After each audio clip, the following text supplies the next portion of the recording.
You know, luxury businesses in their inception years are really valued on promise. Sabya might be a very irrelevant brand in terms of its revenue, but I think it is the most important brand in the country in terms of its reverence and in terms of its positioning and its opportunities. My father asked me when I was planning to be a designer that how far will this go?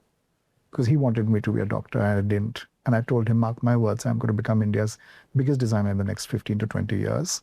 And then I'm going to build on from there. I'm going to become one of the biggest in the world. And I still maintain it.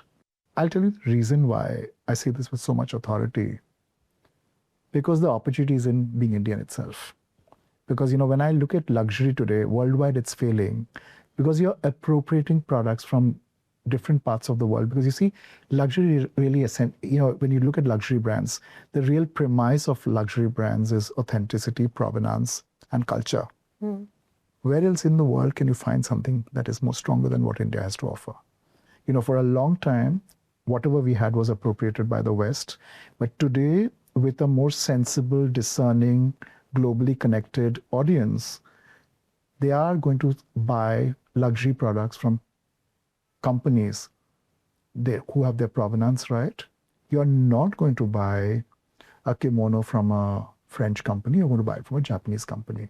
So when luxury becomes about craft and handmade, I think India is going to start, I won't even say breaking the glass ceiling because we never needed to break the glass ceiling, but India is going to become the biggest in the business. And I want to ride that wave. But I understand you're reconsidering some of this, that at this stage in your 25-year journey, you might be reviewing how core wedding wear is to your business. You might be considering pivoting away from this. Have I got that right? Absolutely. I think the wedding industry in India is, as we know of it today, is breathing its last. There were very big weddings that happened in the country and people said it's going to revolutionize the way Indians see weddings, but I think that will not be the case at all.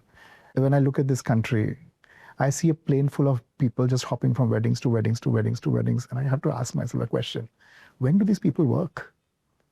And if you look at the new generation of Indians, they don't have that privilege.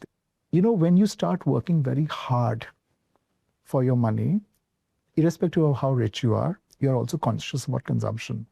When you become conscious about consumption, weddings as we know today, which at one point of time was the domain of the idle rich, is completely going to change.